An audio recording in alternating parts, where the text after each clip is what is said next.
Bleach ചെയ്യുന്നതാണ്. നമുക്ക് കുറച്ച് പച്ചക്കറി വിളവെടുക്കാനുണ്ട്, കൊടുക്കാനുള്ളതാണ്. അപ്പം ബഞ്ചാക്കുക. നമ്മൾ ക്യാരറ്റൊന്നും ഇവിടെ സാധാ പോലെ വലുതാവാൻ വേണ്ടി വെക്കത്തില്ല, എല്ലാം ബേബി ക്യാരറ്റ്സ് ആയിട്ടാണ് സെയിൽ ചെയ്യാറ്.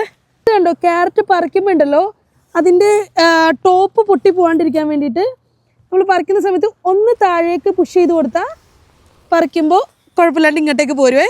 ഇല്ലയെന്നാണെങ്കിൽ ഇവിടെ വെച്ച് ബ്രേക്കായി പോകും. നമുക്ക് ബ്രേക്കായി കഴിഞ്ഞാൽ ഇങ്ങനെ നമ്മൾ തുറന്നെടുക്കേണ്ടി വരും.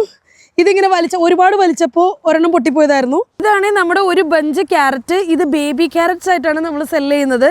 അപ്പോൾ ബേബി ക്യാരറ്റ്സ് എന്ന് പറഞ്ഞാൽ നമുക്ക് സ്റ്റോറിൽ കിട്ടുന്ന ക്യാരറ്റ്സ് എന്ന് പറഞ്ഞാൽ പൊതുവെയുള്ള ക്യാരറ്റ്സ്, അതായത് വലുതായ ക്യാരറ്റ്സ് തന്നെ മെഷീനിലിട്ട് കട്ട് ചെയ്തിട്ട് അതിനെ ബ്ലീച്ച് ചെയ്യുന്നതാണ് നമുക്ക് കിട്ടുന്ന ബേബി ക്യാരറ്റ്സ്.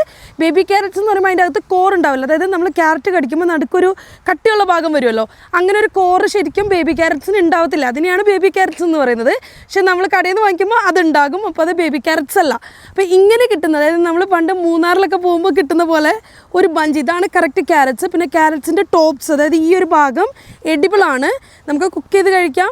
അല്ലാതെ ഇവർ പെസ്ത പോലുള്ളത് ഉണ്ടാക്കുന്നുണ്ട്. അപ്പോൾ ഇത് മൊത്തത്തിൽ എഡിബിളാണ്.